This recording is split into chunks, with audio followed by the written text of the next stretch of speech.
baba at magpalinis sa kanyang kamangalan, Panginoon. Hallelujah, Lord God.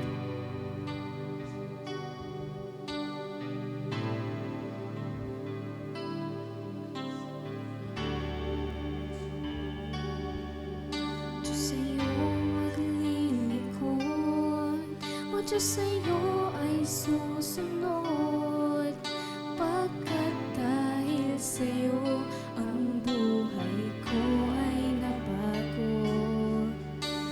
Wala kang katulad, walang makahigit sa'yo, pagkat ikaw ang Diyos, ang Hari at Panginoon.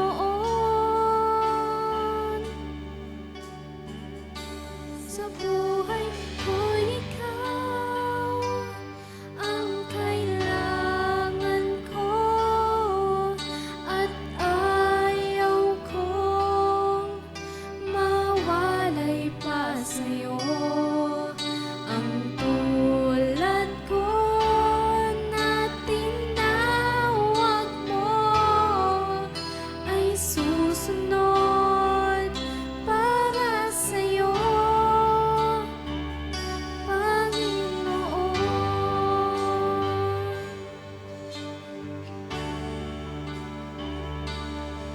O Diyos sa'yo maglilingkod, o Diyos sa'yo ay susunod, pagkat dahil sa'yo ang buhay ko ay nabago.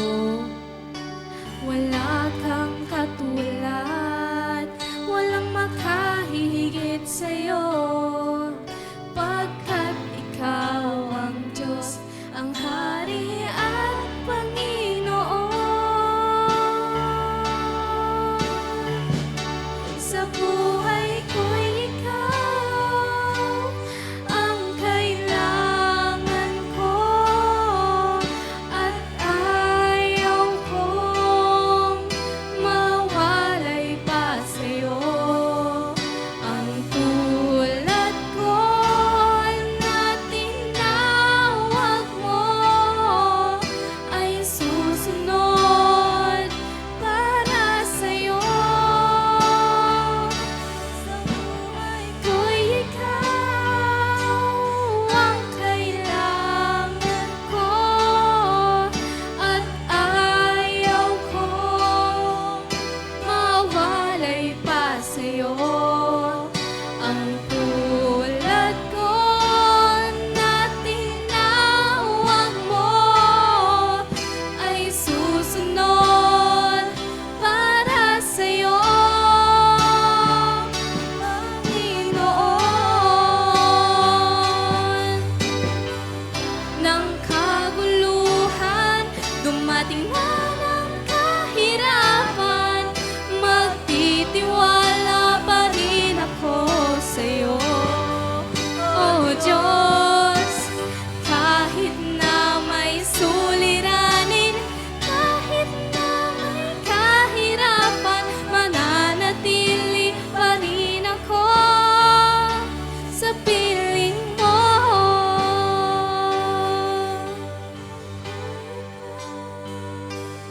Ang kailangan ko, at ayaw kong mawalay pa sa'yo. Ang tulad ko na tinawag mo ay susunod para sa'yo. Sa buhay ko'y ikaw ang kailangan ko, at ayaw kong mawalay pa sa'yo. Ang tulad ko na tinawag mo ay susunod para sa'yo, Panginoon.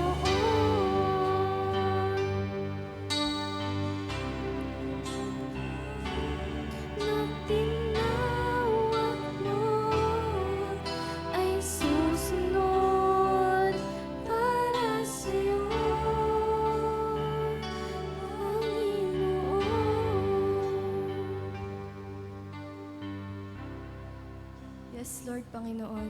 Tunay nga, Panginoon, na ang iyong awa sa amin, Lord, ay magpasawalang hanggan, Lord God. Ikaw po ang karapat-dapat sa aming pinakamataas na kapurihan, Panginoon. Sa iyo, Panginoon, ay wala makakapantay, Lord God. Kami po sa inyo ay nagpapakumbabang lumalapit, Panginoon, nagpapalinis, Panginoon, ng aming mga puso, Lord God. Linisin mo po ang mga naiisip namin, Panginoon, na hindi naman nakaka-glorify, Panginoon, Lord God. Sa iyo po namin inilalapit ang lahat, Panginoon. In Jesus' name we pray. Amen. Maaari na po muna tayong magsiyo po.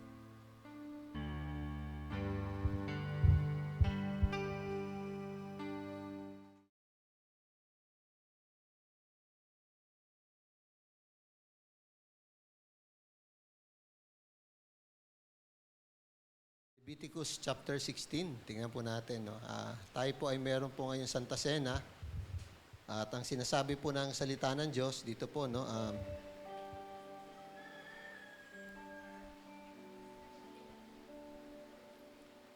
yung Leviticus 16 po, this is the Day of Atonement. Yung araw ng pagtubos sa kasalanan. Okay. Ito po yung instruction kay Aaron.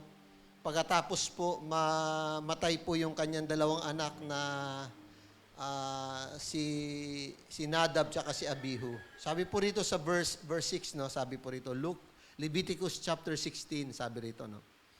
Ihahandog niya ang toro para sa kasalanan niya at ng kanyang sambahayan.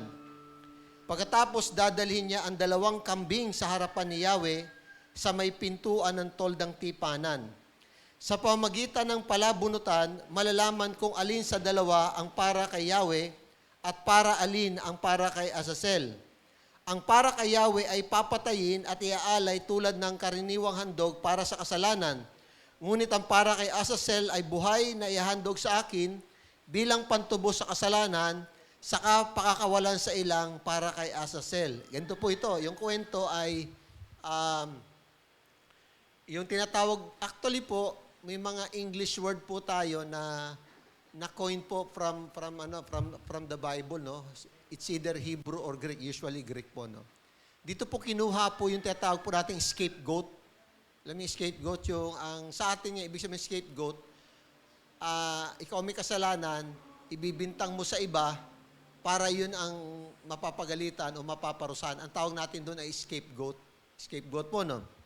Ngayon, sabi po ng Biblia, sabi ng salita ng Diyos, actually po ito po ay nag-ugat doon sa kwento na bago pumasok si Aaron po sa presensya ng Panginoon, meron po siyang toro, bull, na ihahandog para sa kanyang sarili at sa kanyang pamilya. So, bull po yun, no?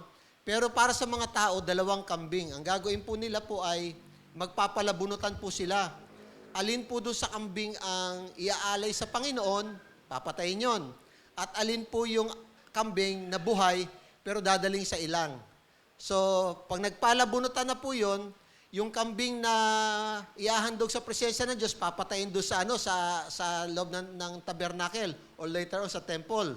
Pero po yung kambing na pipili, na tinatawag natin scapegoat, yun po ay dadalhin sa ilang, ilalabas po doon sa kampo ng mga Israelita at hayaan na po siya doon sa ilang, mamamatay na po siya doon. Sa gutom, papatayin po siya ng mga mababangis na hayop. Ibig sabihin, ang sistema po ay yung kasalanan ng Israel ay yung kambing. Yung kambing po ang magbabata, ang magpapasaan, kaya tinatawag po siyang scapegoat. Ganun po ang kwento po niyan. Ganito po ang nangyari po sa ating Panginoong Hesus. Siya po yung picture ng scapegoat.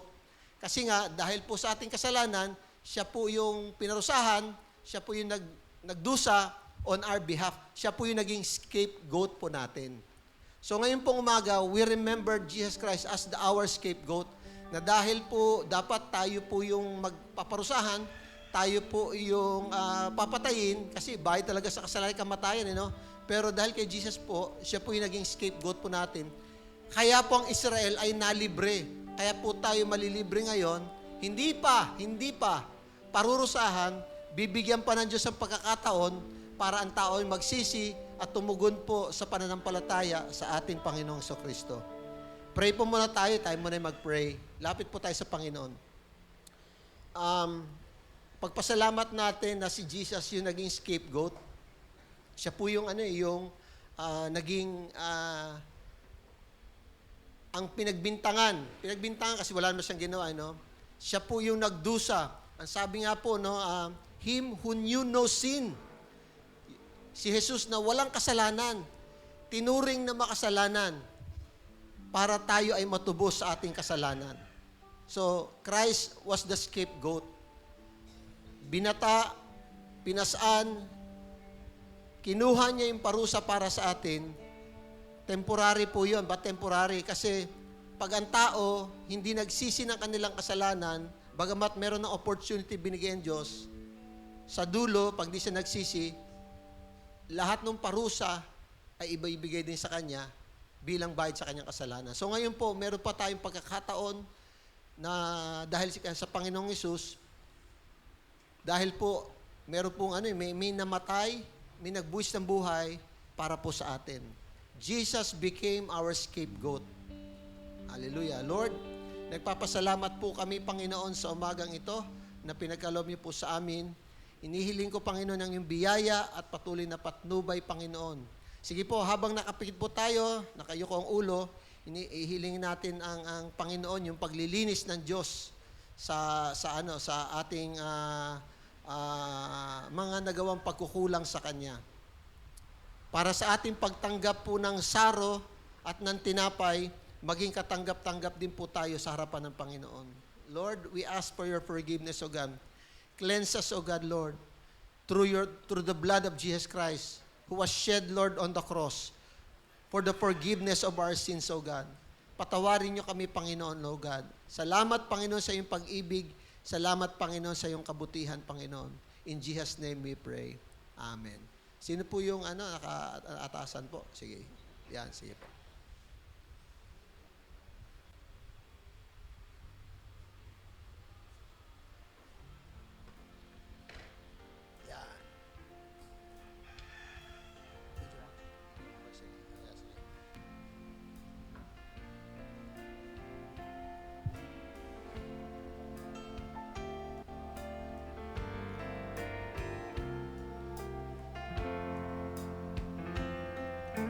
Awitin po natin.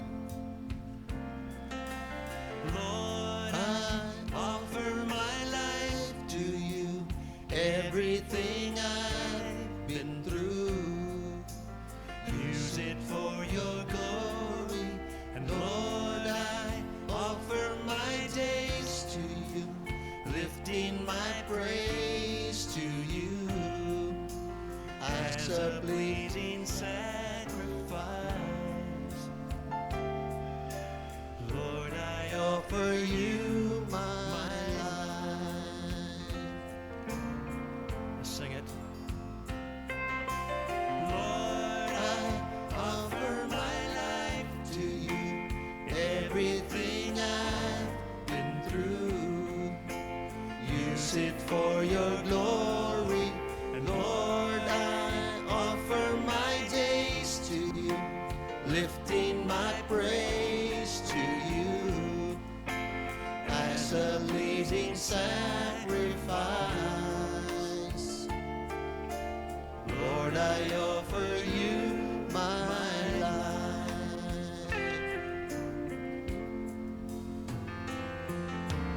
Things in the past, things yet unseen, wishes and dreams that are yet to come true. All of my hopes. All of my plans. My heart and my hand. My heart and my hands are lifted to you. Lord, I offer my life to you. Everything I've been through. Use it, Lord. Use it for your glory. Lord, I offer my days to you, lifting my praise to you as a pleasing sacrifice. Lord, I offer you Sabi po sa 1 Corinthians chapter 11, verse 23, sapagkat ito ang turo na tinanggap ko mula sa Panginoon at ibinibigay ko naman sa inyo, nung gabing siya ipinagkanulo, ang Panginoong Yesus ay dumampot ng tinapay. Nagpasalamat at pinagpira-piraso iyon at sinabi, ito ang aking katawan na inihandog para sa inyo. Gawin niyo ito bilang pag-alaala sa akin.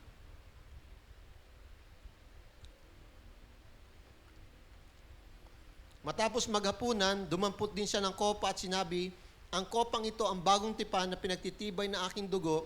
Tuwing iinumin niyo ito, gawin niyo ito bilang pag-alaala sa akin. Sapagkat tuwing kakain kayo ng tinapay at iinom sa kopang ito, ipinapahayag ninyo ang kamatayan ng Panginoon hanggang sa kanyang muling pagparito. Tayo po'y mag-pray. Lord, salamat. Pinaalalahanan niyo kami, Panginoon. Because of your sacrifices, O God, we have the privilege, Lord, to be forgiven from our sins. Kayo po yung naging scapegoat eh. Talagang walang kasalanan, walang bahid ng kasalanan, pero naibunton, Panginoon, sa inyo ang galit ng Ama, naibunton, Panginoon, ang parusa ng kasalanan para kami, Panginoon, magkaroon ng pagkakataon mapatawad sa aming mga pagkakasala. At ngayong umagang ito, we remember, inaalala po namin, Panginoon, ang pag-ibig, ang sakripisyo, at ang pagbibigay ng inyong buhay para sa aming katubusan. Salamat, Panginoon. Ito po ang dalangin. Magsabi po tayo ng Amen. Amen. Sige po. Kukunin lang po natin yung mga cup.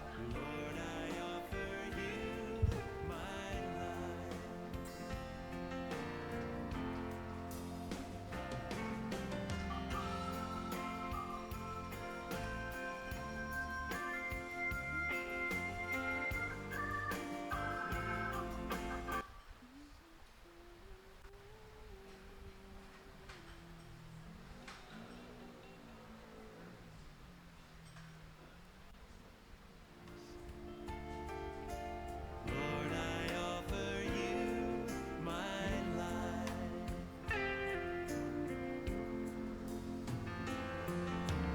Things in the past, things yet unseen, wishes and dreams that are yet to come true. All of my hopes. Tayo pong lahat ay tumayo. Let us all sing para sa Panginoon. Hallelujah! This morning, let us be reminded that nothing is impossible with God. Because with Him, all things are possible.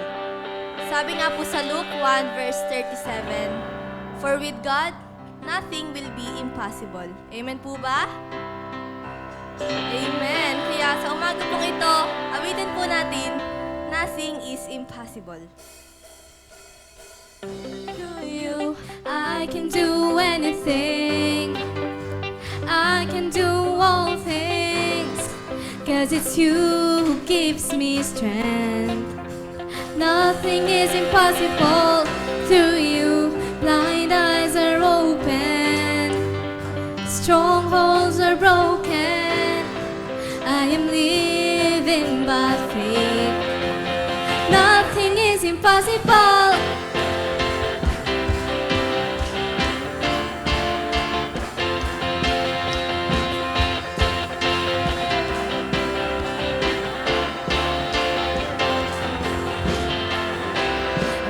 Gonna live by what I see. I'm not gonna live by what I feel. Deep down I know that you're here with me. I know that you can do anything. Through you I can do anything. I can do all things. 'Cause it's you who gives me strength. Nothing is impossible through you. Blind eyes are open. Strongholds are broken. I am living by faith. Nothing is impossible.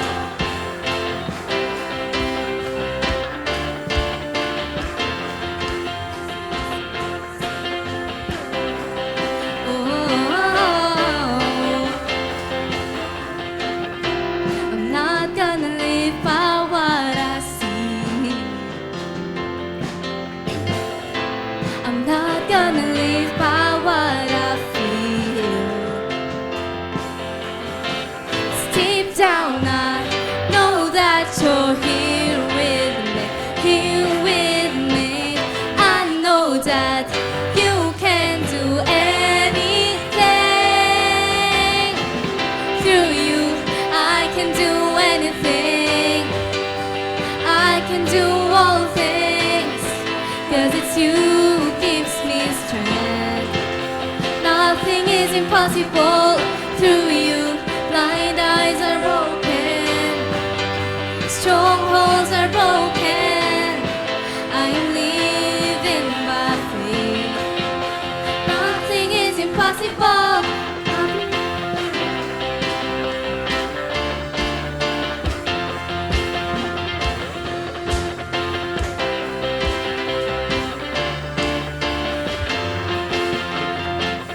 I believe, I believe, I believe, I believe in you. I believe, I believe, I believe, I believe in you. I believe, I believe, I believe, I believe in you. I believe, I believe, I believe, I believe in you. Through you I can do anything. I can do all things, 'cause it's you who gives me strength. Nothing is impossible through you. Blind eyes are open, strongholds are broken. I'm living by faith. Nothing is impossible. I believe, I believe, I believe, I believe in you. I believe, I believe, I believe, I believe in you.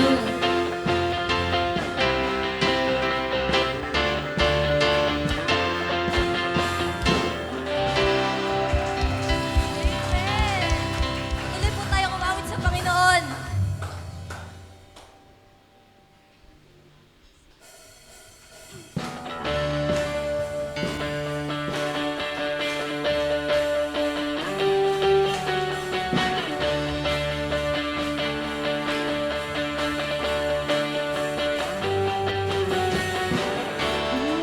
You seized the battle, you see my victory.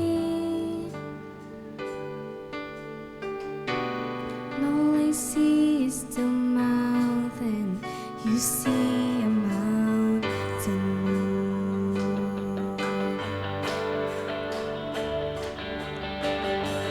And as I walk through the shadow, your love surrounds me.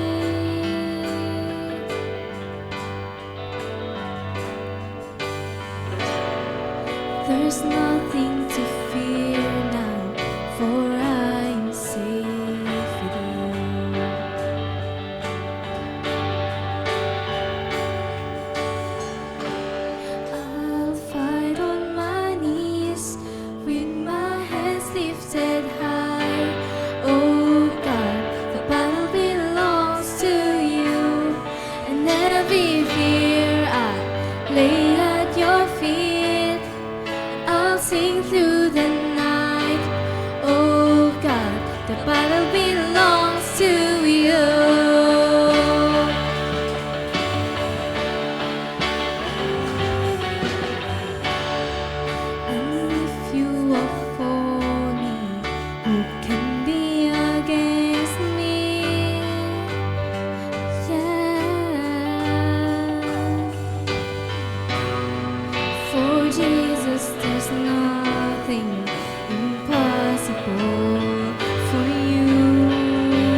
Nothing can stand against the power of our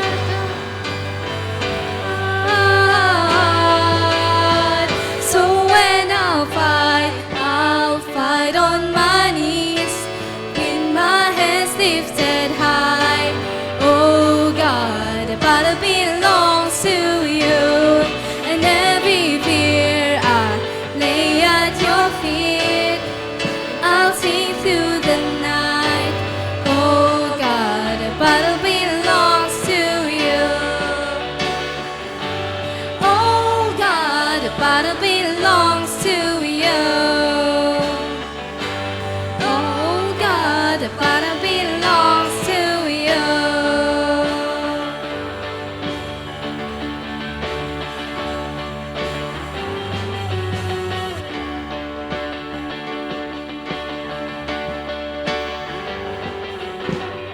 Amen. Maaari na po tayong magsiupo.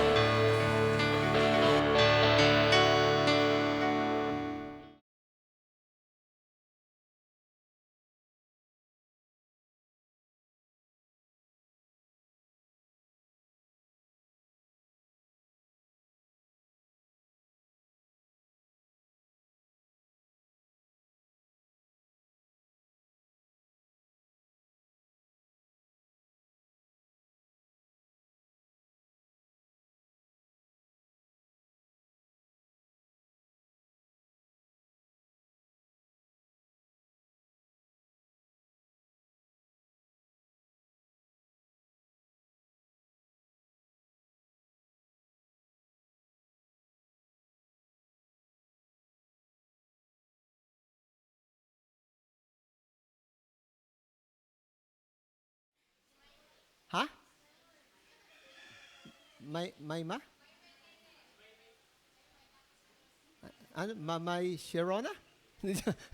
ano? Hindi ko na matandaan. Ang daming bagyo no? Oh. So, sige. Kung ano man pangalan niya. Sige. So, mataas po yung tubig natin ngayon dito, no? Oo. Kaya, tayo po naman, pray muna po tayo. Lord, we pray for wisdom. Tulungan niyo po kami, Panginoon, yung kapangyarihan ng Santong Espiritu sa pagtuturo ay hinihiling po namin ngayon. Maliban, tulungan niyo kami, Panginoon, di namin maunawaan ang iyong salita, Lord. Kaya we pray for guidance, Lord. This we ask in Jesus' name. Amen. Okay.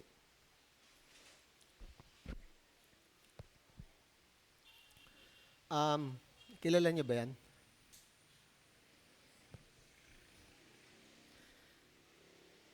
Actually po, itong lalaking ito ay, siya po ay, madami po siyang kabiguan, kalungkutan na pinagdaanan sa kanyang buhay. Pero maganda dito, lahat po yun ay preparation lang doon sa ibibigay sa kanya ng Panginoon na posisyon. Siya po ay Christian po siya at napunta po siya doon sa conservative na party. Kumbaga yung talagang may values po ng Christianity. Problema lang, siya po ay mula sa maraming pagkatalo, pinromote siya ng Panginoon. Number one po, in 1832 po, no, Illinois State Legislature. Tumakbo po siya ng parang Congress. Problema po nun, yung first time niya pong sumabak sa politika, talo agad siya. Tapos ang ginawa niya, 1833, nag-business po siya, meron po siya naging kapartner. Problema, iniwan siya ng kanyang kapartner. He was in debt. Talagang sobrang laki ng kanyang utang. Halos buong buhay niya, binabayaran niya yung kanyang pagkakautang kasi iniwan siya ng kanyang partner. So, 1843, 10 years after, siya po ay lumaban para po sa party nomination para siya po yung doon sa kanilang partido maging representative, maging congressman ulit sa US Congress. Kasi gusto po niyang tumakbo po siyang congressman. He lost the nomination. Natalo ulit siya. In 1849, 6 years after po, 1843, tapos 1849, tumakbo po siya, Commissioner on General Land Office, yung namamahala po ng mga lupa. Pero hindi po siya napili. So, bigo na naman siya. 1855, tumakbo uli siya. Hindi naman congressman, dahil natalo siya sa Congress, no? Senador naman ang tinakbuhan po niya. Ang problema, hindi rin po siya naboto. Actually, wala siya natanggap na boto noong time na yon. 1858, lumaban uli siya. Senador na ulit. Tapos ang naging kalaban niya, si Stephen Douglas. Ang ginawa po nila, ito po yung famous debate po nila, no? Nagdebate po sila. Debate. Kasi ito po yung Republican tsaka Democrats po. Sa US po yan, no? Ito pong lalaking ito ang debate po nila ni Stephen Douglas kung yung slavery, kasi yung mga negro noong unang panahon, ginawa niya alipin ng mga puti yan So, pinaglaban niya, hindi, ang tao, kahit anong kulay, may karapatan yan, pare-pares lang karapatan yan. So, pinaglalaban niya, i-abolish ang slavery sa Amerika. Actually po, nung tumakbo po siya ng Senate, natalo siya. Pero diyan po siya nakilala doon sa debate nila ni Douglas. Kasi hindi makasagot yung kanyang kalaban dahil mga Democrat niya, mga liberal ito, conservative sila. So doon po siya nakilala. In 1860, he ran for president as the Republican candidate and he won. And he became the 16th president of the United States. Siya po ay kasi yung mga negro noong panahon talagang inaalipin. So siya po yung nagpalaya po sa kanila. Si Abraham Lincoln. Christian po siya. So, mapapansin natin na grabe po yung kanyang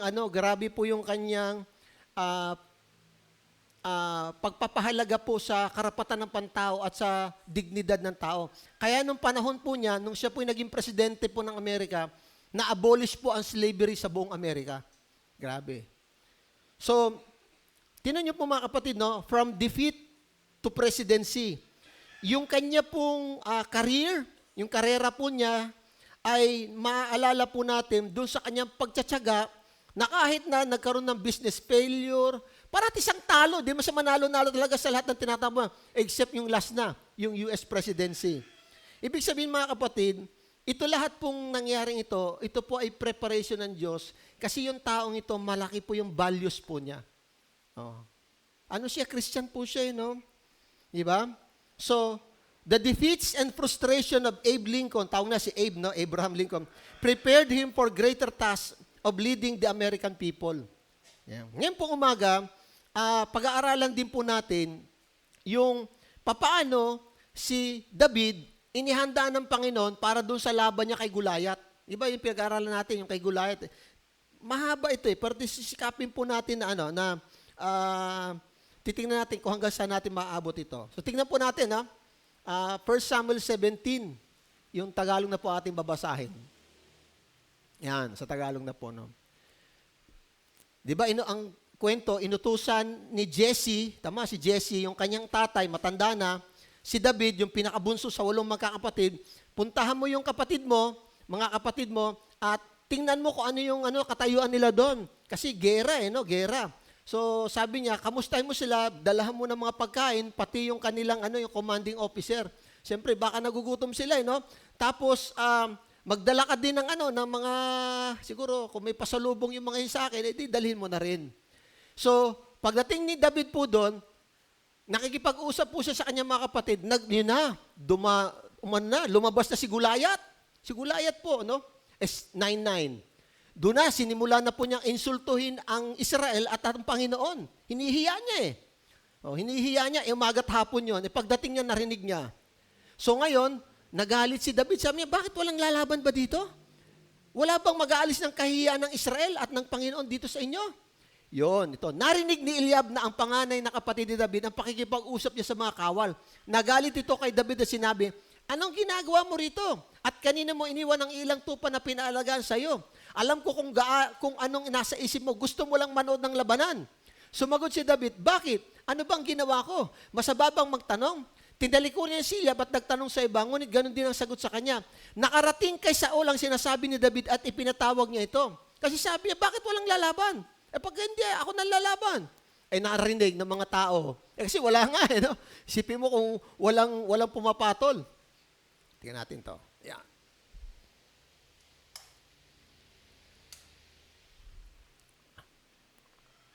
So, pagdating kay Saul, sinabi ni David, hindi po tayo dapat masiraan ng loob. Dahil sa Pilisteyong iyon, ako po ang lalaban sa kanya. Wow, grabe. Oh. Sinabi ni sa Tagalog, Sinabi ni Saul, hindi mo kaya yung Pilisteyong iyon. Batang-bata ka pa. Samantalang siya'y mahusay na mandirigma mula sa kanyang kabataan. Ngunit sinabi ni David kay Saul, ako po ang nag-aalaga sa kawan ng aking ama. Kapag ang isa sa mga tupang inaalagaan ko ay tinatangay ng leon o oso, hinahabol ko ito. Siya nga pala, ano po yung oso? Yung nasa Facebook yung damit mo ngayon, ang tawag doon? Hindi. Okay, oso is bear. A bear, na bear. Okay, leon. Hinahabol ko ito at inaagaw ang tupa. Grabe! Kapag hinarap ako ng leon ng oso, hinahawakan ko ito sa panga at pinapatay. Grabe! No? Nakapatay na po ako ng leon at mga oso. Isasama ko po sa mga ito ang Pilisteyong iyon sapagkat nilalait niya ang hukbo ng Diyos na buhay.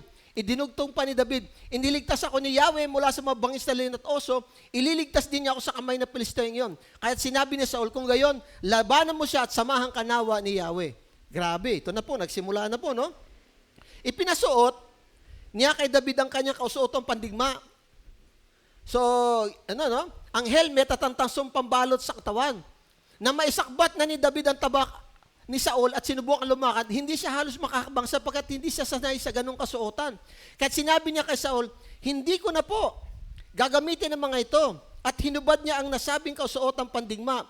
Pagkatapos, dinampot niya ang kanyang tungkod, namulot ng 5 makikinis na bato sa sapa, inilagay sa kanyang supot na pampastol, at lumakad upang harapin si Goliath. Si Goliath naman ay lumakad ding papalapit kay David sa hulihan ng tagadala ng kanyang panangga. Nang makita niya si David, isa lamang kabataang may maamong itsura. Sige, tingin katabi, maamo daw eh. Maamong itsura. Grabe, ang itsura ang amo. Di ba? Kikilala man niya agad pag mabangis talaga yun. Pagkagising pa lang, natutulog na, ganun pa yung kilay. Ganun ba, So, maamo daw itsura ni David. Nilait niya ito at pakot siyang tinanong, anong akala mo sa akin? Aso ba ang lalabanan mo at may dala kang patpat? Patpat no? At si David ay sinumpa ng Pilisteo sa pangalan ng kanyang Diyos. Nagtungayaw siya. Yung tungayaw niya ay sino yung kanilang Diyos-Diyosan? Sino? Si Fishman. Alam niyo si Fishman? Pangalan?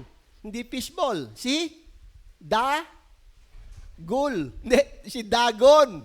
Dagon, tandaan niya si Dagon, ha? Fishman, hindi fishball. Nagtutungayaw siya, itinungayaw niya si David, pero binabanggit niya yung pangalan ng, di ba gano'n pag, minsan binabanggit yung ina, di ba pa nagmumura, gano'n no? Siya naman ginagamit niya yung pangalan ng kalang Diyos na si Dagon. Sabi niya, tapang, no? Halika rito at nang ipakain ko ang bangkay mo sa mga ibon at mga hayop. Sumagot si David, ang dala mo'y tabak, sibat at pantusok, ngunit lalabanan kita sa pangalan ni Yahweh, ang makapangyarihan Diyos ng Israel na iyong hinamak. Kaya sabi natin, hinahamak niya ang Diyos eh. Grabe, kaya ito matinding laban po talaga ito. Ngayong araw na to, ibibigay ka ni Yahweh sa aking kamay. Pababagsakin kita at pupugutin ko ang ulo mo.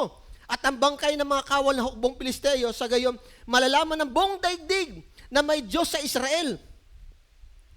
At makikita ng lahat ng narito na makapagliligtas si Yahweh kahit walang tabak at sibat.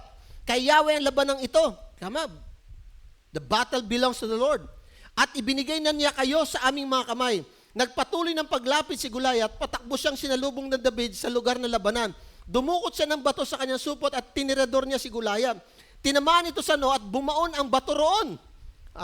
Si Goliath ay pasubsob na bumagsak sa lupa. Natalo nga ni David si Goliath sa pamagitan ng tirador at bato.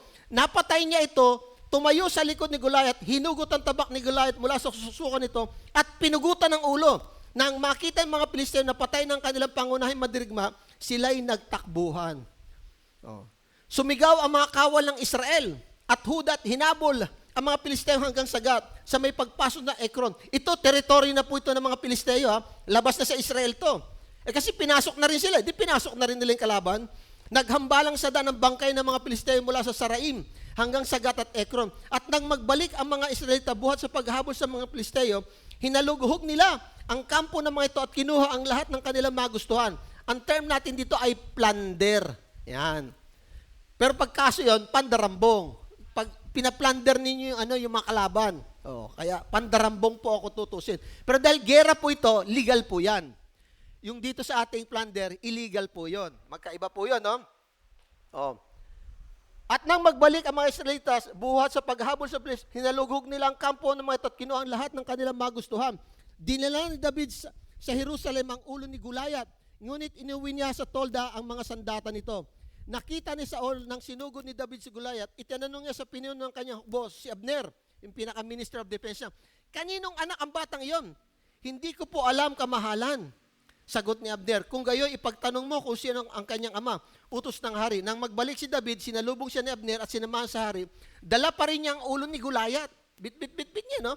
At tinanong ni Saul, kanino kang anak? Binata. Sumagot si David, ako po'y anak ni Jesse na taga Bethlehem. So ngayon po, itong titingnan po natin, no? Again, pinag-aaralan po natin, no? Responding to the giants of life. Paano po tayo tumutugon sa mga problema, lalo yung malalaking problema sa buhay po natin? Di ba? Sabi nga po natin, ang Israel ay tumugon sila sa takot. Kaya walang lumalaban, no? At ganoon din tayo. Minsan pag nakita natin, parang imposible ito, ang hirap nito. Parang wala daw solusyon. Yung sakit ko daw ay walang gamot. Tsaka kung may gamot mo, wala naman kaming pantusto. So grabe, so we fear. Dito makita po natin na ang Israel, they expected defeat already. Inaasahan nila, talo na sila eh. Kasi nga, wala silang kakayanan. Nakita nilang kalaban, ang laki. Tinitingnan pala nila itsura ni Gulayat, wala tayong panama sa taong yan, no? Kaya sabi nila, wala tayong nakikitang pag-asa na mapapanalo natin ang laban na to. Yun yung kanilang tugon, no? So, ang pinakamalaking problema, the greatest problem in Israel's camp is not Gulayat. Hindi ang malaking problema ng Israel si Gulayat, but the lack of faith. Ang kawalan ng pagtitiwala sa Diyos. Yun yung malaki nilang problema, no? Pero maganda, alam niyo mga kapatid, no? Kapag may taong naniniwala sa Diyos, ito yung nagbibigay ng encouragement, So David responded in faith. Si David naman, pananalig naman ng kanyang tinugon. Diba, no? Kaya, ay sabi niya, huwag kayo masira ng loob. Sabi, no? Kaya sabi po niya, no? Let no one lose heart on account of these Philistines. Hindi dapat tayo masira ng loob dahil lang sa Pilisteo yun. Ako po ang lalaban sa kanya. Sipin nyo, no? Mayroong taong naniniwala na may pag-asa. Wala kang marinig, puro negatibo. Wala kang marinig kundi pagkatalo. Pero may taong nagsalita, hindi, mananalo tayo, lalabanan ko yan. Ganun po, no? So pinatawag siya ni Saul, Sabi niya, first time ako nakarinig. Siya nga, ayaw nga lumaban, Actually po, ang height po ni Saul, 6'2" po yan, mataas yan. Pero hindi niya nilabanan. Natakot din po siya, So lahat ng kanyang mga sundalo, wala po, no? Kaya sabi ni David, no? Hindi po tayo dapat masiraan ng loob. Yan. Dahil walang matapang, nalabanan si Gulayat, si David nagkusang loob na, nag-volunteer po siya, no? Alam niyo yung salitang loose heart, giban may loose heart, no?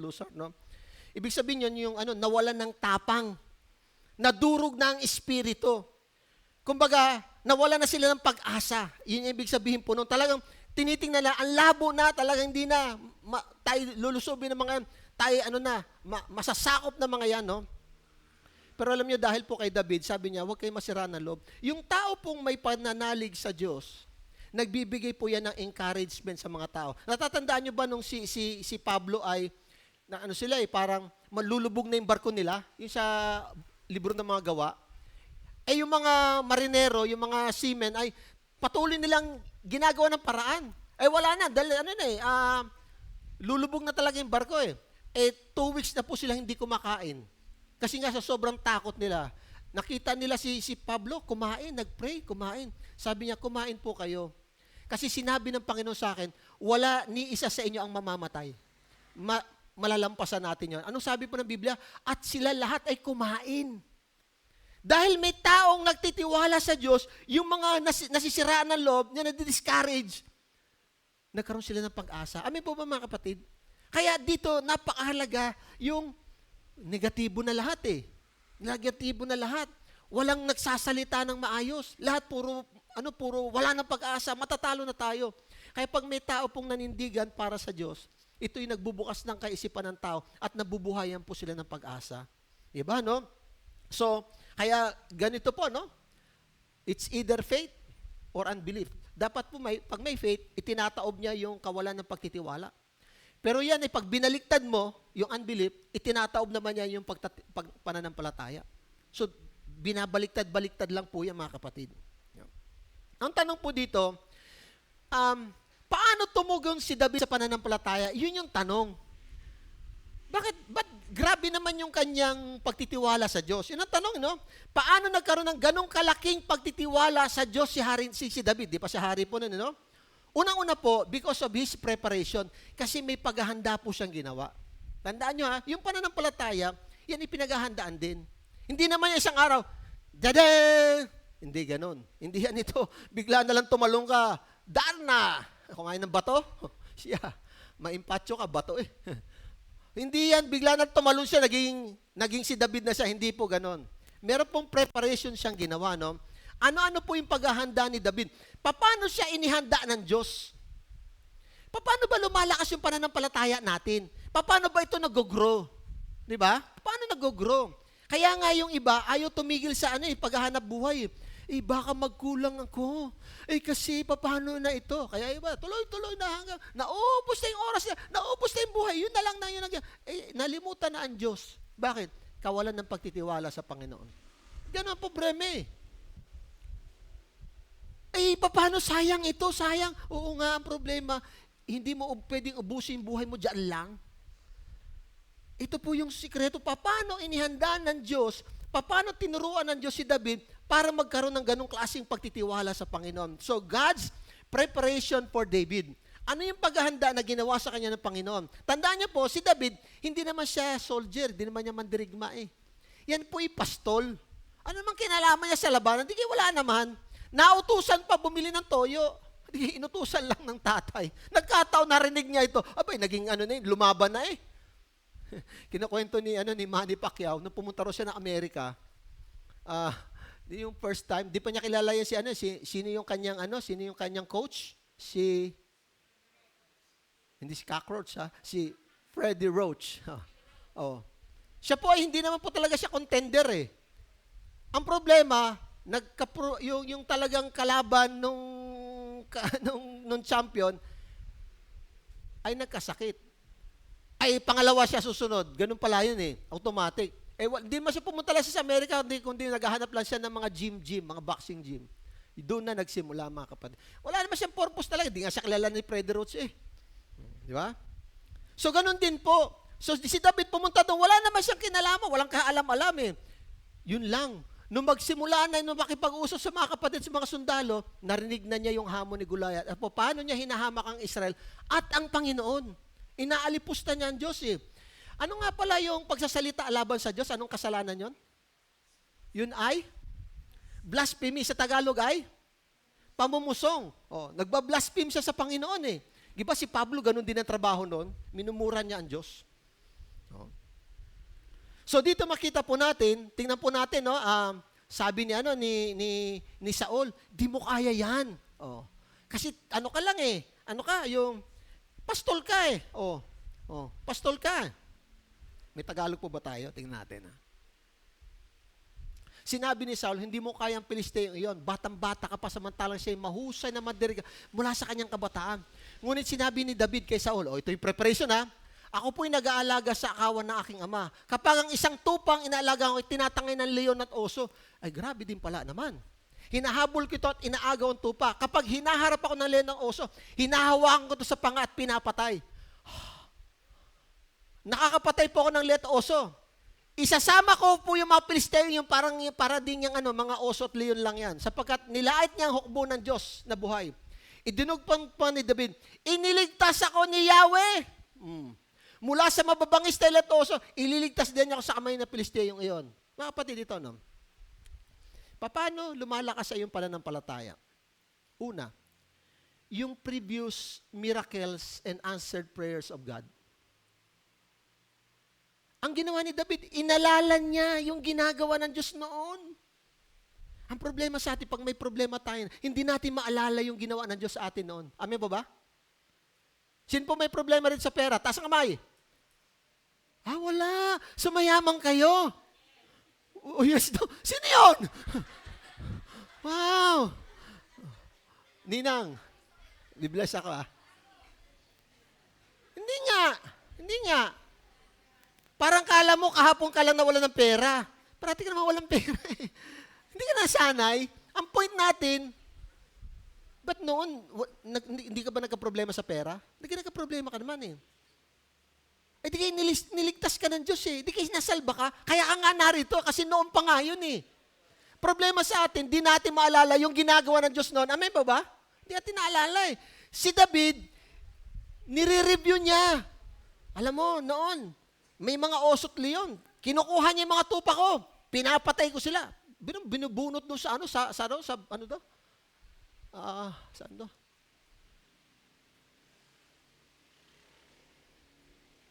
Inaagaw. Pero mo kagat-kagat na. Ayun pa naman yung mga hindi pumupunta sa dentist. Kasi matutulis ang ipin. Matutulis ang ipin ng mga yan. Mga kapatid, ganito, yung previous miracles and yung previous answered prayers ng Panginoon, makakatulong po sa atin yan. Amen po ba? Sabi ng Panginoon, anak, noon di naman kita pinabayaan. Kaya ka nga. Yung iba, totoo lang, yung iba dito, nakagraduate. Pero nung nag-aaral ka ba, alam mo makakatapos ka, iba, kinakabahan ka rin, parang hindi, wala kang pambaon. Wala. Grabe. Oy, nakatapos ka naman Bakit? Kasi nga, hindi ka pinabayaan ng Diyos. Amen po ba? Ang problema, pag meron tayong issue ngayon, nalimutan mo na yun noon. Hindi mo balikan Kasi David, binabalikan niya noon. Sabi niya, tama, yung niyang kalaban ko, isasama ko siya sa aking listahan ng mga tinalo. Ganon katindi. Kasi naalala niya noon ang biyaya ng Diyos. Amen po ba? O sumamaya, mag-aalalahanan tayo. O ano yung ginawa ng Diyos sa iyo noon? Di ba? Yan.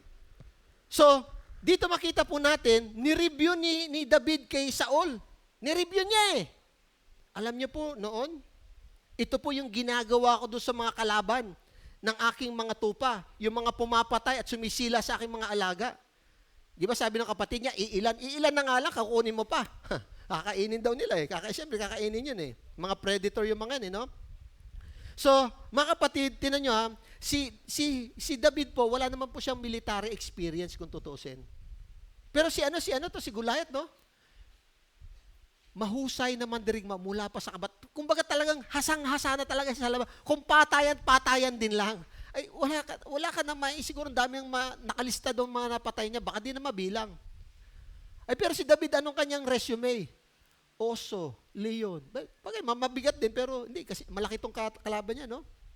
Kaya ang conclusion ni Saul, conclusion ni Saul, sabi niya, hindi mo kaya yung Pilisteo. Yun yung kanyang conclusion Hindi mo kaya yan. Yun na. Kasi wala kang wala kang karanasan, wala kang kakayanan. Tin mo yung tsura mo, ang amo-ama, ang bata-bata mo. Iba? Wala kang niyan, sabi no? Ang tanong, paano inihanda ng Diyos si David? Mga kapatid, no? Alam nyo, David's victory over Goliath did not suddenly happen on the battlefield. Ito palang mga paglaban niya sa oso at yung pag-aalaga ng tupa, ito pala yung preparation yung kanyang pananampalataya. Yung pala po yung mga kapatid, no? Doon po sa mga ordinaryong responsibilidad na pinagagawa sa kanya ni Jesse ng kanyang tatay, doon pala hinuhubog ng Diyos yung kanyang pagtitiwala at yung kanyang skills, mga kapatid. Mga simpleng responsibilidad. Dandaan niyo po, David is not an extraordinary guy. Hindi po siya yung talagang may makikita kang kakaibang, yung alam mo yung may talent talaga na kakaiba ito. Wala naman po siya nun Siya po yung ordinaryong pastol lamang. Di ba? Kaya nga hindi siya mapapunta doon sa labanan kasi ang lit-lit niya. Yung mga kuya na lang niya. Sabi ni Jesse, wag ka na, diyan ka mag-alaga ka na lang ng tupa. Tingin ko yan ang bagay sa iyo. Pero doon sa pag-aalaga niya ng tupa, doon hinasa ng Panginoon yung kanyang kakayanan at yung kanyang pagtitiwala. Ano sabi niya, no? Iniligtas ako niya sa mga mababangis na leon. Isipin niyo, mga kapatid, ito po yun. Yung mga simpleng ibinibigay sa inyong gawain, yan ay paghahanda sa mas malaki pang gawain. Amen po ba? Kaya nga minsan, uy, kasimple naman yan, di mo kayang gawin. Wala ka nang gagawin sa susunod. Kung isang bagay na napakalit ibinigay sa atin na Diyos, hindi mo magawa ng maayos, bigyan ka pa kaya ng mas malaki. Di ba yun naman sinasabi nila, yung parable of the talent? Kaya galingan mo. Yung yan, sige, paghusayin natin. Maglilinis ka, linisin mo maayos. Gawin mo maayos. At isang araw, titingnan ng Diyos, ay, okay to. Okay ito. Ayos.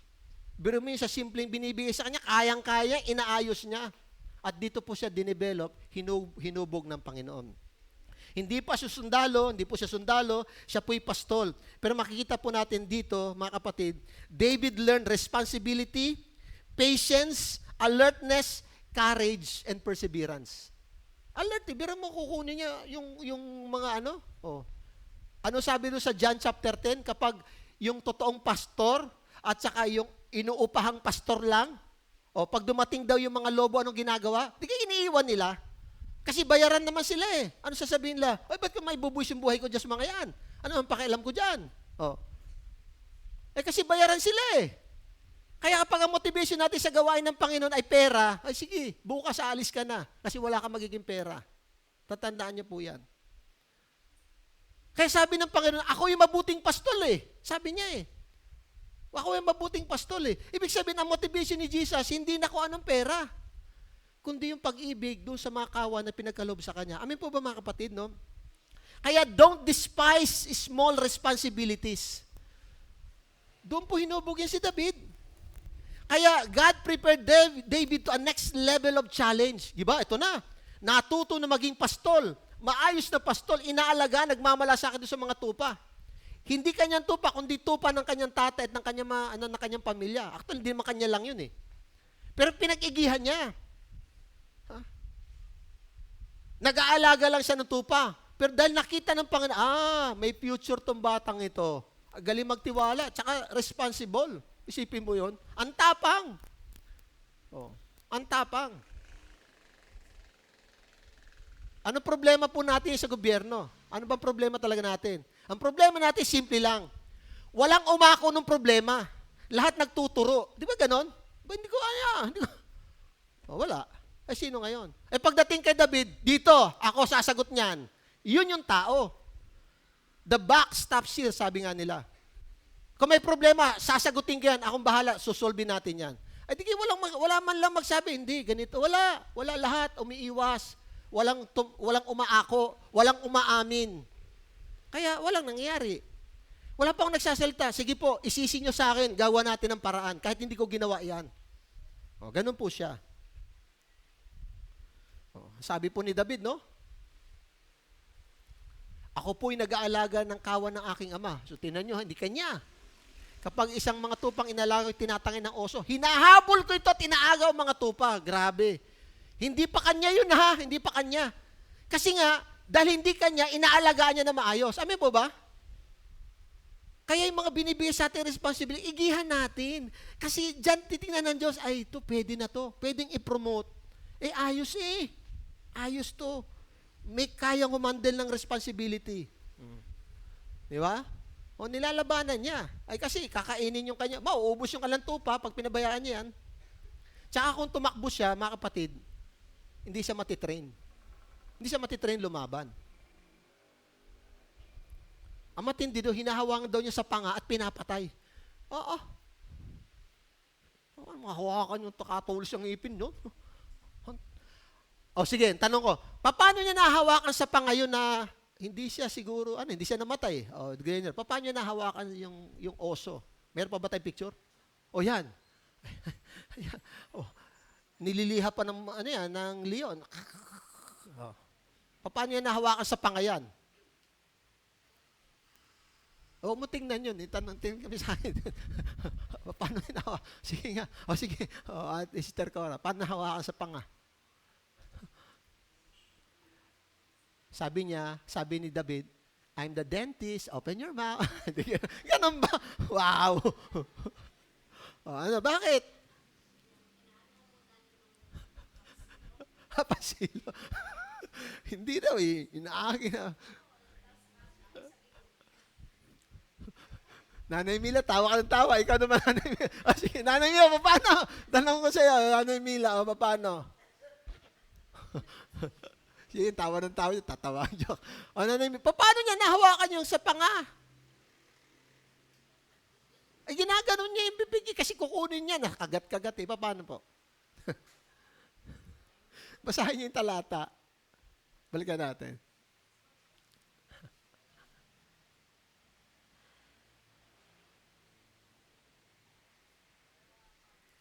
O paano?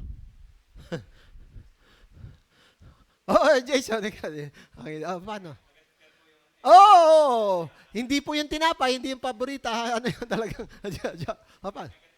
Yung paano gaganunin niya? Paano? Iyon na nga, iba paano niya ginaganon na, siyempre, kakagatin siya nun, di injured ngayon siya.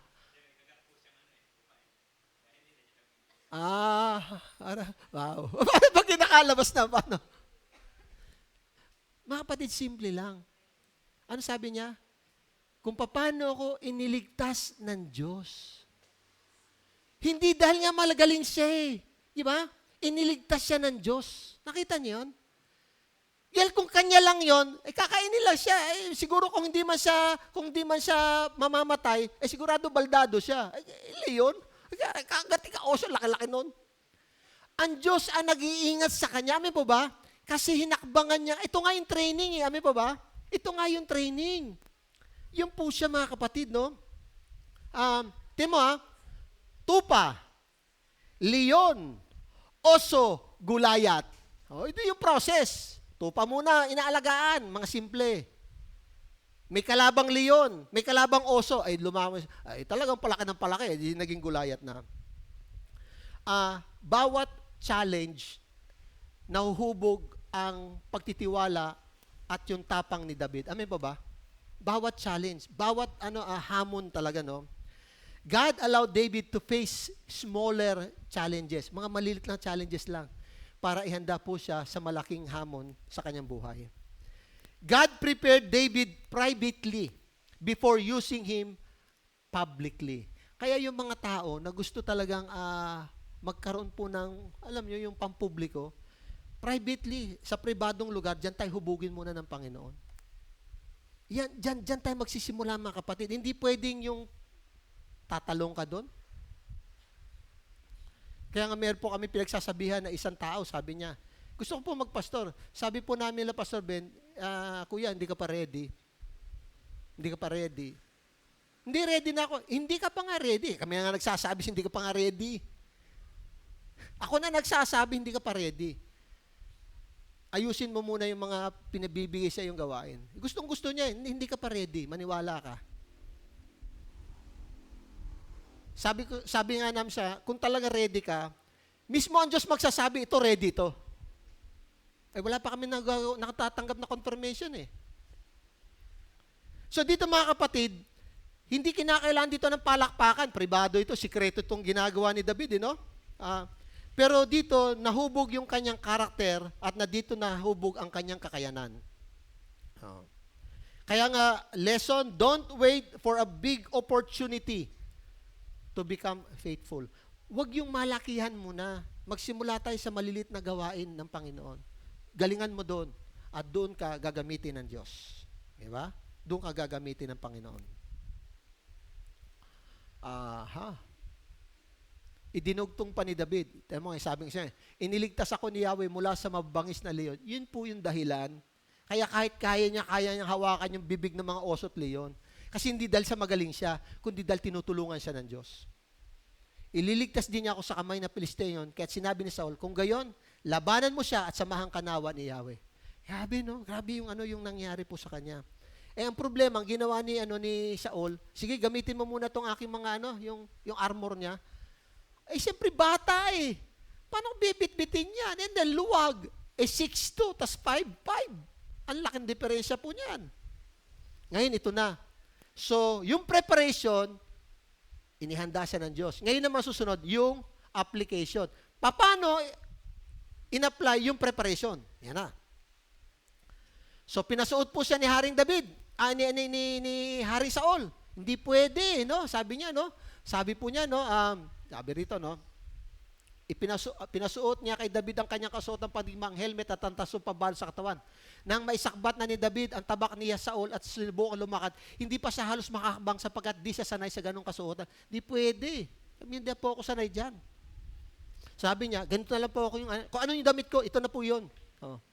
Hindi ko na po gagamitin to at tinubad niya ang nasabing kasuotang padima. Pagkatapos dinampot niya ang kanyang tungkod, namulot siya ng 5 makikinis na bato. Ayan, mga kapatid, 5 makikinis na bato. Ang tanong,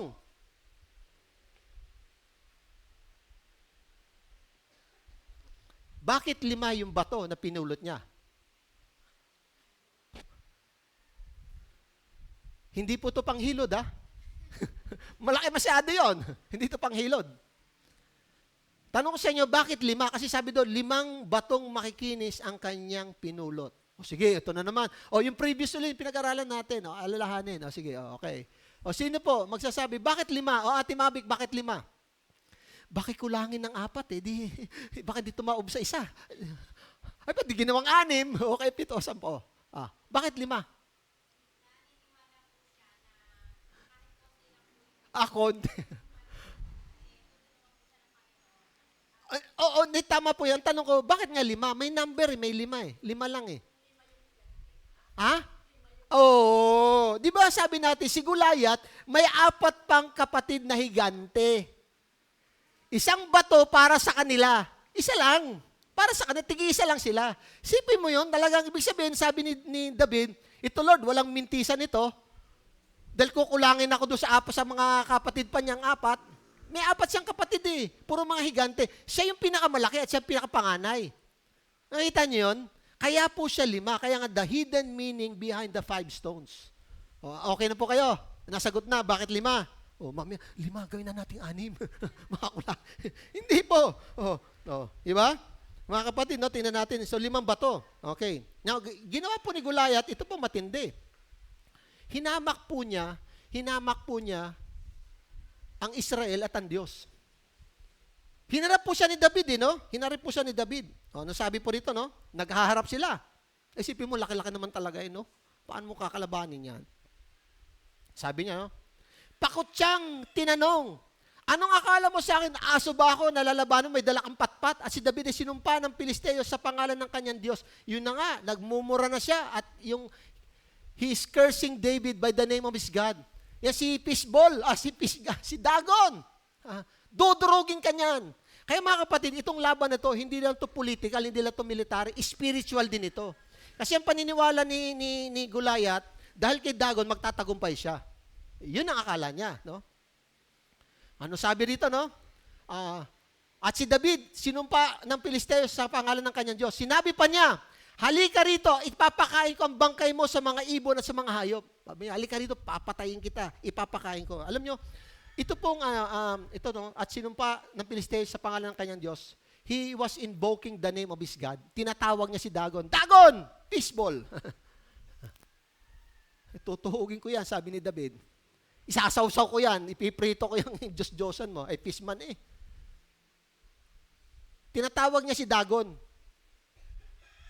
Huwag natin hayaan mabuhay itong batang ito, papatayin ko to. So, tinatawag niya Diyos-Diyosan, mga kapatid. Sa paningin po ni Gulayat, hindi lang siya malakas dahil sa kanyang taas, sa kanyang baluti, yung armor po niya, pero on the perceived supremacy of his God over the God of David.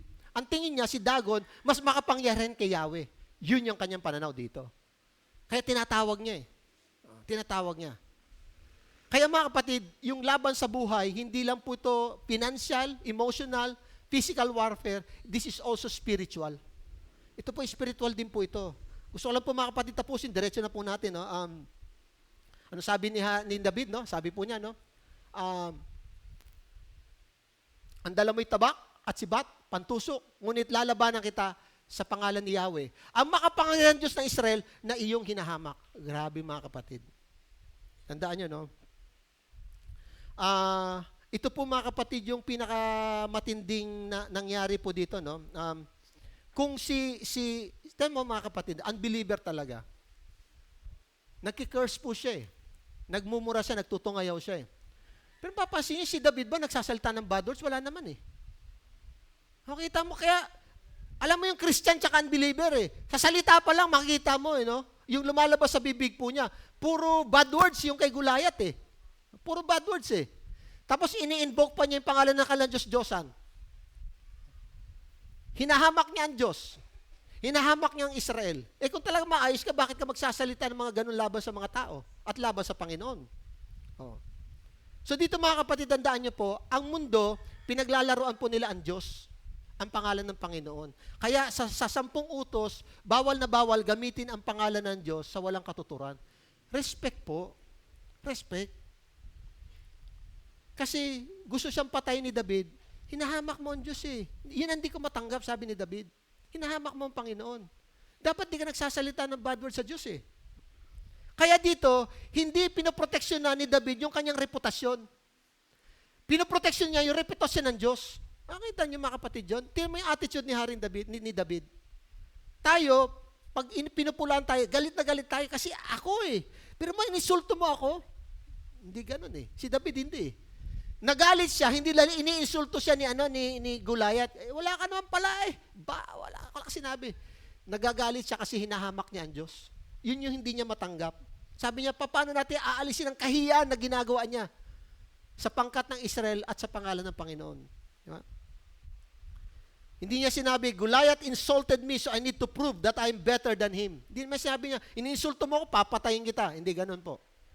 Ininsulto mo ang Diyos, papatayin kita. Kasi nagsasalita ka ng mga bagay labag sa Panginoon. So, dito mga kapatid, no, tamo, sabi niya, no, this day, sabi ni David, the Lord will deliver you into my hands. I will strike you down and cut off your head. Sabi niya, this very day, I will give the carcasses, yung mga katawan ng Philistines, to the birds and the wild animals, and the whole world will know that there is God in Israel. Sabi niya, tama ho, ang Diyos ang kanyang pinagpatanggol, hindi sarili niya. Papatayin namin kayo, at ang yung mga katawan, ilalatag na, kakainin niya ng mga ibon at ng mga hayop, sabi niya, no? Papakita ko sa inyo, sa buong mundo, na merong Diyos sa Israel. And all those gathered here will know that this is not by sword or spear, that the Lord says, for the battle is the Lord's, and He will give all of you into our hands. Sabi niya, pakikita ko sa inyo na ang labang ito ay hindi sa akin, kundi sa Panginoon. Amen po ba mga kapatid? Grabe, matindi, no? Kay Yahweh, ang labanang ito, at ibinigyan na niya kayo sa aming mga kamay. So David credits his victory to God. Hindi dahil magaling siya, ha? Hindi. Ang kanya, kinikilala niya na ang kanyang tagumpay ay mula sa Diyos. Maganda pong attitude po yan. Siya po ay instrumento lamang, pero the ultimate source of victory is God. Kaya, gano'n na lang po yung laki ng tiwala niya eh. Panginoon, yung pangalan mo iniinsulto, pinapahiya ka, grabe, minamalit ka Panginoon, huwag natin hayaan yan, Lord. Kinakawawa yung mga anak mo, hindi pwede po yan. Kaya sabi niya kay Goliath, papatayin kita. Hinamak mo ang Diyos at hinamak mo ang Israel. Pakikilala ko sa buong mundo na merong Diyos na nagliligtas at magtatagumpay ako laban sa iyo. Pababagsakin kita at pupugutan kita ng ulo. Wow, grabe no? Dito pa lang sa mga salita ni David kay Goliath, sinisigurado na niya yung tagumpay. Amen po ba? Talagang sinisigurado niya, papatayin kita. Pupugutan kita ng ulo. At yung mga kasama mo, lahat yung mga yan, pakakain namin ang katawan niyan sa mga ibon at sa mga hayop. Matatalo namin kayo. So, malinaw, walang alinlangan, walang doubt. Ay, siguro, baka kalahati lang ng katawan. Hindi, walang ganon. Talagang kumpleto po, no? Oh, di po. At makikita ng lahat na narito na makapagliligtas si Yahweh kahit walang tabak asibat, kay Yahweh ang labanang ito at ibinigay na niya kayo sa aming mga kamay. Diba, mga kapatid, no? Ito po yung lesson na gusto ko pong makita po natin. Ang sabi po kasi sa Biblia, sabi po sa Zechariah 4:6, sabi po rito, sa English po, no? Not by might, nor by power, but by my spirit, says the Lord. Sabi niya, no? Ang tagumpay ay hindi makakamit sa pamagitan ng lakas ng hukbo o sariling kapangyarihan, kundi sa pamagitan lamang ng aking espiritu. Sa bawat problema, sa bawat hamon sa ating buhay, huwag mo sabihin dahil magaling ka, naranasan mo, hindi po mga kapatid. Sabi po na Zechariah 4:6, lahat po yan, hindi dahil sa ating galing, sa ating lakas, kundi sa tulong ng Santong Espiritu. Amen ba? So ang tanong, paano namatay si Goliath? Tapusin na po natin to. Paano namatay? Tignan natin paano siya namatay. Ano na to parang 4th week na natin ito no? Oh. Nagpatuloy na paglapit si Goliath, patakbo siyang sinalubong ni David sa lugar ng labanan. Dumukot siya ng bato. Isa lang ha. Sa kanyang supot ay tinerador si Goliath. Tinamaan ito sa noo at bumuo ng bato. Kasi yung kanyang helmet, di ba helmet na ganon, bukas ito. Ay doon tinamaan ang galing. Oh. Tapos si Goliath pasubsob na bumagsak sa lupa. Ay talagang grabe, parang yung nagtiba ng yung troso. Bog! Siguro lumindol nun Laki! Bog! Natalo nga ni David si Goliath sa pamagitan ng bato. Napatay niya ito kahit wala siyang tabak. Doon pa lang po, dead ball na. Pero para makasiguro, dahil pinangako naman niya, patakbong lumapit si David, tumayo sa likod ni Goliath, hinugot ang tabak ni Goliath mula sa suksukan nito, pinugutan siya ng ulo. Digay ng pangako niya, pupugutan kita ng ulo, papatayin kita at pupugutan kita ng ulo. Nang makita ng mga Pilisteo na patay ng kanilang pangunahing pandiriwa, sila nagtakbuhan. Sumigaw ang mga kawal. Yun na nga, yun yung mga marites, yung mga taga-tanawan. Wait and see lang sila Tingnan natin. Maraming ganun no? Tingnan natin. Bayan mo sila lumaban. Bayan mo sila mag-evangelist. Tingnan natin pag may resulta, saka na tayo sasakay na tayo. Bayan mo sila magpakahirap. Pag nandyan na di tayo naman. Ganon. Sabi nito, at hinabol ang mga Pilisteo hanggang sagat sa may pagpas ng Ekron. Nilusob na yung lugar. Naghambalang sa daan ang bangkay ng Pilisteo mula sa Saraim hanggang sagat at Ekron, mga kapatid. Grabe, mga kapatid, no? Alam niyo po yung purpose, yung layunin po ng tagumpay na to, it is a victory of revelation. Kapahayagan po. Meron pong na pinapahayag dito yung tagumpay. Unang-una, yung kapahayagan, yung mensahe ng Diyos. Na ang Diyos po'y totoo, ang Diyos po'y makapangyarihan, at ang Diyos po'y may kakayanang magligtas. Amen po ba? Ang Diyos po'y totoo, sabihin mo, totoo, makapangyarihan, at kaya magligtas. Sabihin mo palagi sa buhay mo yan, sa sarili mo, pag may problema, ang Diyos ay totoo, makapangyarihan siya at kaya niya magligtas. Amen po ba? Ito'y kapahayagan yung gerang ito, mga kapatid, na ang gusto ng Panginoon na ang tagumpay natin hindi nakasalalay sa ating galing, hindi sa lakas ng tao. No? Kasi kahit wala yon, kaya kang iligtas at tulungan ng Panginoon. No? Kahit gaano po tayo kahina, kahit gaano po tayo kalimitado, pag ikaw'y nag-pray at umasa sa Diyos na walang limitasyon at makapangyarihan, tutulungan ka ng Panginoon. Pray po tayo mag-pray. Hallelujah. Lord, sige po.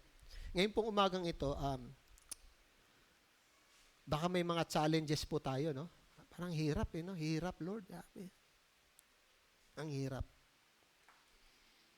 Pag tinitingnan ko, Lord, parang wala akong nakikitang pag-asa. Kasi wala akong nakikitang pagbabago, Nakita niyo po, ganon? Antindi. Para tayong Israel. Nakita nila si Goliath, pero hindi nila nakikita ang Diyos. Ngayon pong umaga, pinag-aralan natin ang buhay ni David para ipakita na ang Diyos ay totoo, ang Diyos ay makapangyarihan, at may kakayanan siya magligtas. Sige po, ilapit po natin sa Panginoon ito. Hallelujah, Lord. Panginoon, sa amin palang bansa, grabe, Panginoon, yung pinagdadaanan po namin, Lord. Ngayon po, may mga sunod-sunod pang bagyo, Panginoon. Tapos meron pa kami mga personal sa aming pamilya, sa personal naming kabuhay, marami pa kaming issue, Panginoon talaga. Dami pinagdadaanan, Panginoon. Pero sabi niyo po, it is not by might, nor by power, but by my Spirit. Hindi sa lakas, Panginoon. Hindi sa kakayanan, kundi dahil sa inyong Espiritu, makapangyarihang Espiritu, Panginoon.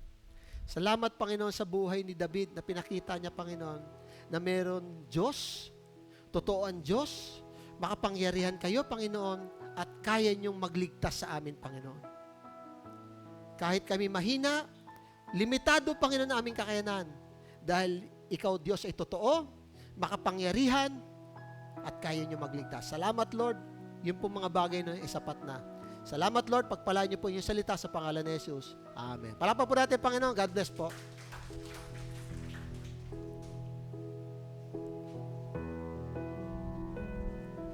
Ay.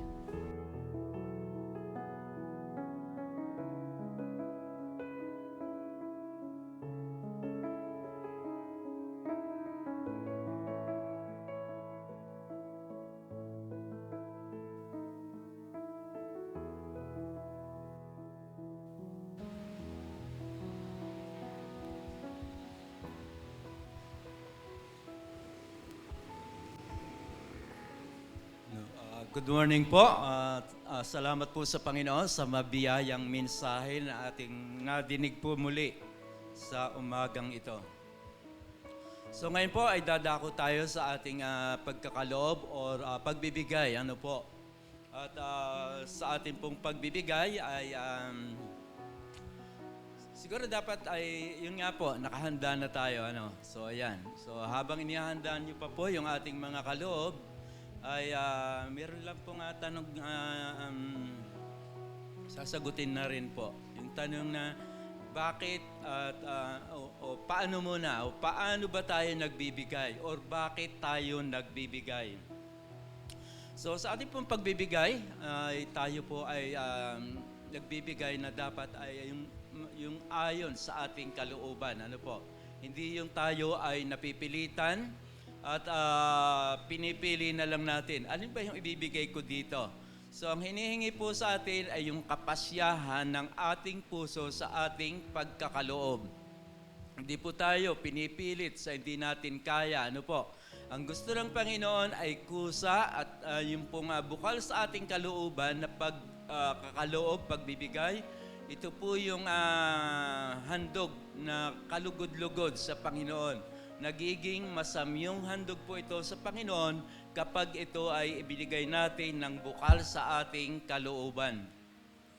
So, bakit ba tayo nagbibigay? So, kita po at alam natin, doon sa mga nagpa-practice na po ng tithing o doon sa pag-iika po, ano po?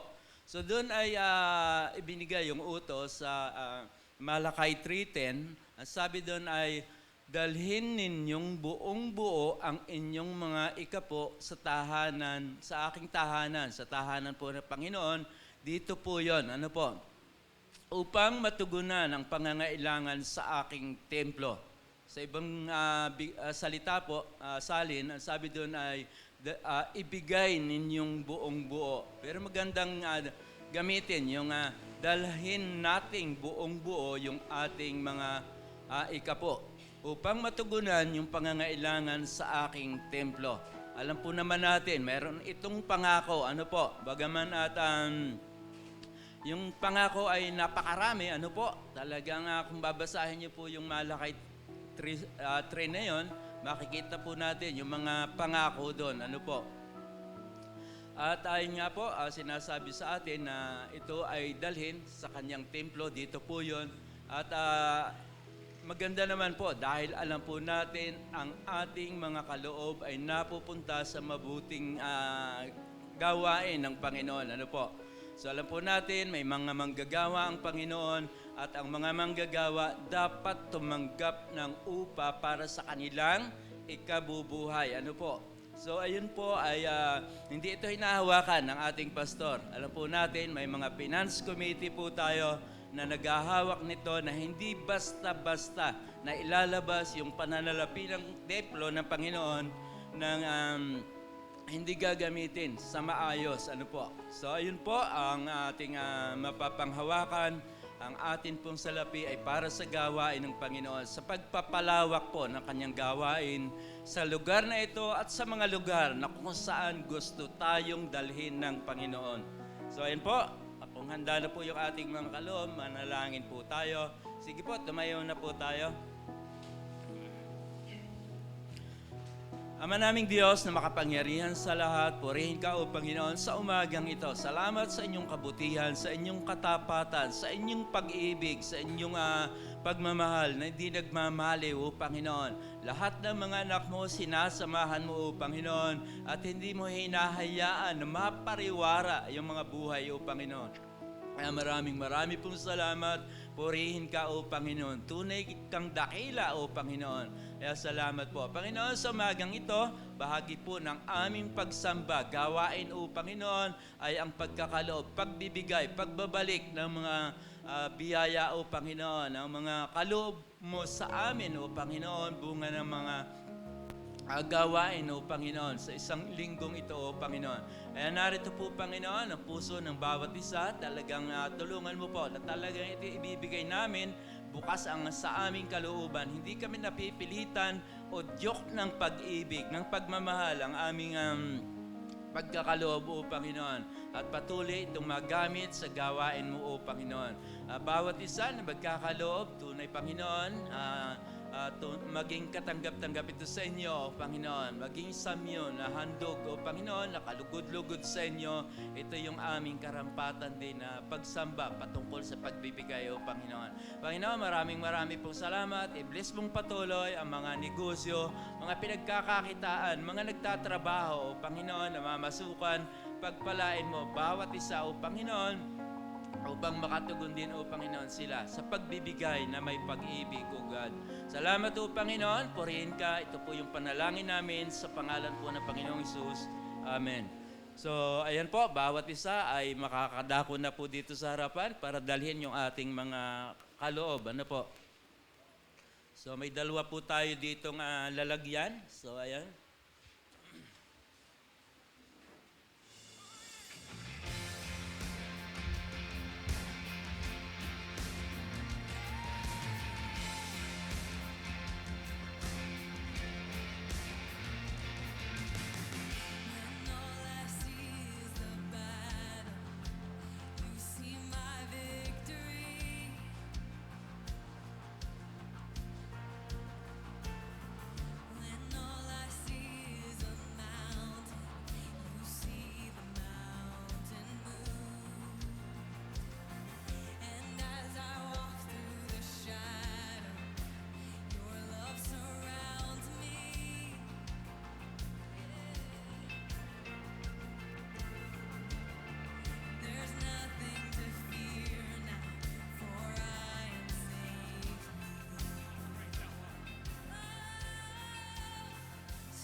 Lord, nagpapasalamat po kami sa biyaya niyo po at amin pong pinagkakatiwala sa inyo ang panibagong linggo na ito.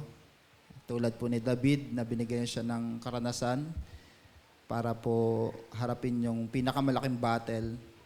Binigyan din siya, Lord, ng pagtitiwala sa inyo at binigyan siya, Lord, ng kakayanan para po talunin yung hamon ng buhay. Ganon din, Lord, itong week na to ay haharap kami, Panginoon, na mayroong pananampalataya sa inyo. At anumang aming kaharapin, hindi po kayo matatakot dahil kayo po ang aming kasama. Kaya sa oras na ito, Panginoon, inyo pong igawad sa bawat isa ang inyong proteksyon, lalo't meron pong bagyo. At patuloy niyo pong igawad din po ang inyong provision sa aming mga kakailanganin this week. At patuloy niyo po kaming bigyan din ng karunungan sa patuloy na pagbabasa po namin ng iyong salita. At patuloy niyo pong idako ang aming mga paa sa oras po ng mga panalangin na ginagana po dito sa building na ito. Maraming salamat po, Panginoon. Ito pong aming kahilingan. Sa inyo po namin ibinibigay lahat ng pagsamba, papuri sa pangalan ng Panginoong Yesus na aming tagapagligtas. Amen and amen. Awitin natin yung the battle belongs to the Lord. Kuya, yung i-plus one mo na. Tapos, Kuya Aaron na lang magpa-flash ng ng lyrics. Hindi, para sige po. Sige, awitin po natin ito.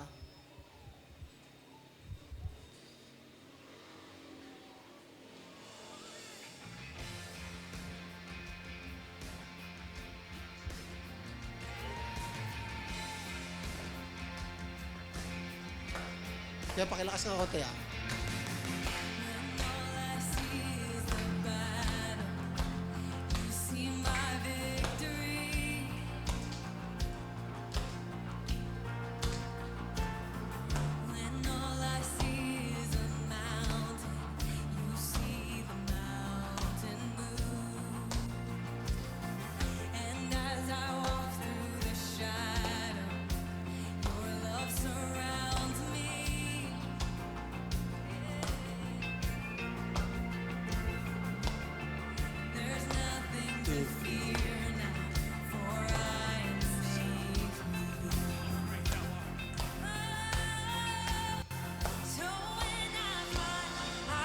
Fine on my knees, with my hands lifted high. Oh God, the battle belongs to you.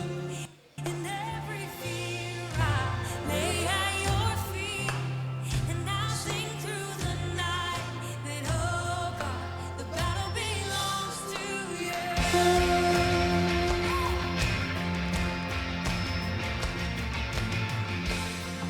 And if you are for me, who can be against me?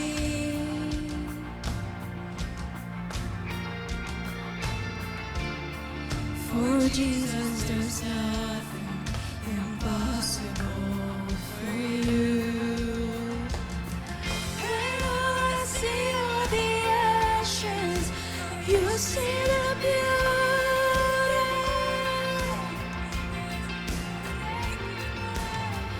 When all I see is a cross, God, you see the empty tomb. So when I'll fight on my knees with my hands lifted high. Oh God, the battle belongs to you. And every fear I lay at your feet, and I'll sing through the night. Oh God, the battle belongs to you. Almighty fortress, you go before us. Nothing can stand against the power of our God. You shine in the shadow, you win every battle. Nothing can stand against the power of our God. Almighty fortress, you go before us. Nothing can stand against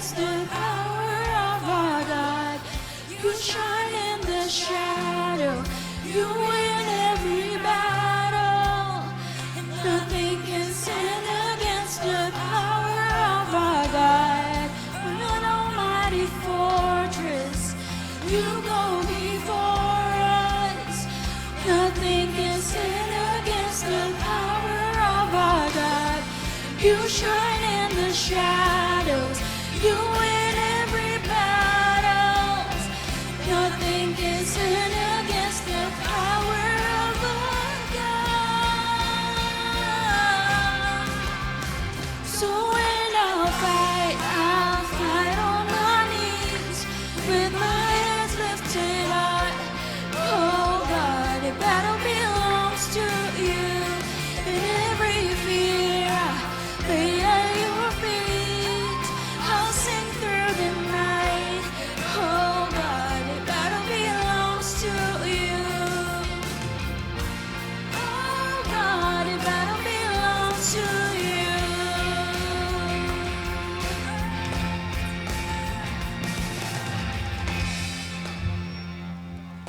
Okay, good morning po. Sige po, darako na po tayo sa ating mga small groups. Okay po.